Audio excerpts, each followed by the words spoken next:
Hey, good morning, First Christian Church. Um, yes, I know. Side note, before I start doing anything, we had a couple of requests over the last couple of weeks to raise the volume of me speaking up on Facebook. So we tweaked it a little bit. I'm hoping that it's louder for you. If you could do me a favor.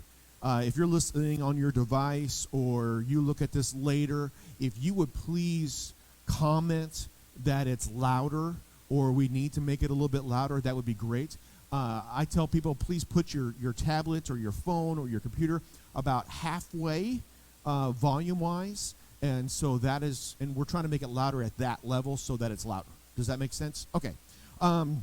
Some of the things that are going on that are coming up here in the next few weeks, we want to make sure that you're aware of. In another couple weeks, we have the sweet potato giveaway. That's always very popular. It's very popular with not only the residents of West Point, but for our church as well. Over the last few years that I've been involved with it, and it's been going on for many years before I even got here, everybody comes together on that Saturday morning, which would be October the 2nd. And we gather around 7:30 in the morning. We're bagging and we're bagging and we're bagging. If you've been around, we take lots of pictures and we put a little collage together and we show videos of everybody doing things. It's amazing. So we are anticipating and wanting and needing your help for October 2nd at 7:30 in the parking lot. So that's going on.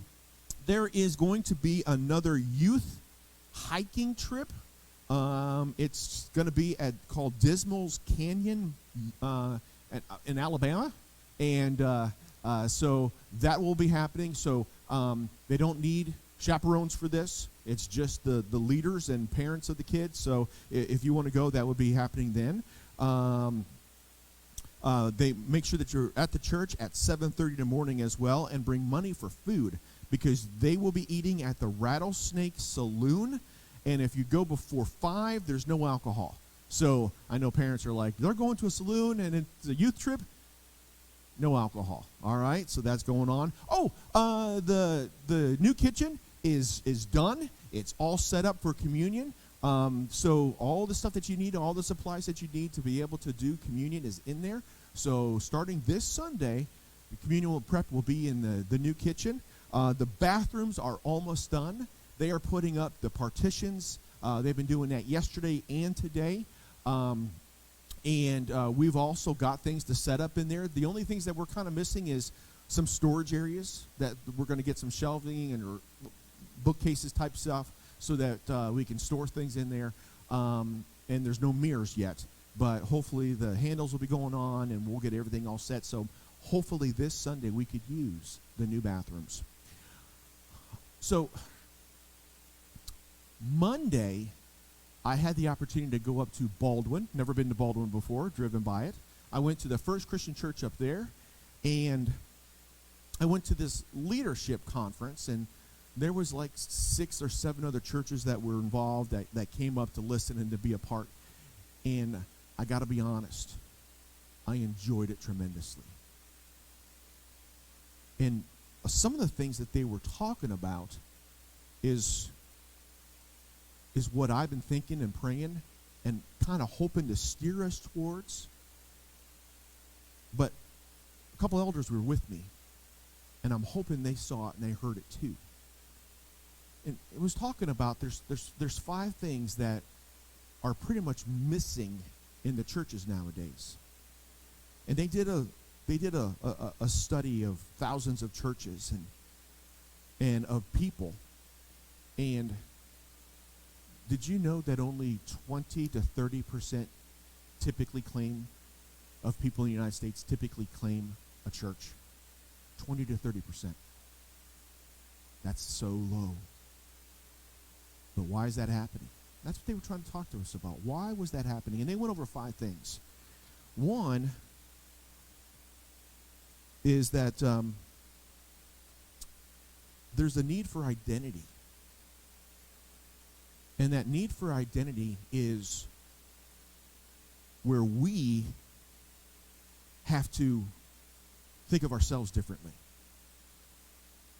So I am not Eric Ross.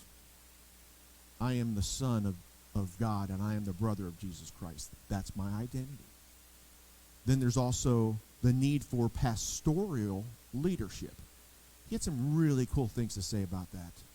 And pastoral, he means eldership. And here are some of the things that the elders need to do. We'll talk about that again some other time.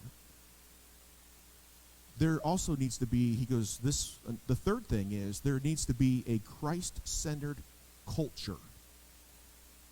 It's not about me. How often have you heard that? It's not about me. It's about him. He has to be the center of everything that we do. He has to be the center of the reason why we do stuff. He has to be the center of why we exist. It's about him. Not my will, not my wants, his. Fourth thing is that there has to be people who are transformed. Can you truly say that since you've been coming to First Christian Church, you've been transformed? Transformed into what? Christ-like. So there needs to be a transformation. And then once you hit that transformation, then there has to be evangelism. Not just me, but you. You have to evangelize. Because when you evangelize, that gives that person their new identity. That then helps them to find and be a part of a pastoral leadership. That helps them realize that they need to have a Christ-centered culture in their life. Then they will help transform someone else, and they will then go and witness. Man, I was excited. I hope you do too, because we're in the New Testament now, starting in Matthew this week. And read and learn from the Master. Read from those who learned from him. I know that it's a long one this morning. I apologize for that. But Matthew chapter 4, he goes out and he's talking to two brothers, and they were casting a net into the lake in verse 18. And it says, they were fishermen. And Jesus said, "Come, follow me," Jesus said, "and I will send you out to fish for people." He's wanting to send you out to fish for people. But you have to have the right mindset, the right culture, the right idea, the right identity, the right transformation to go.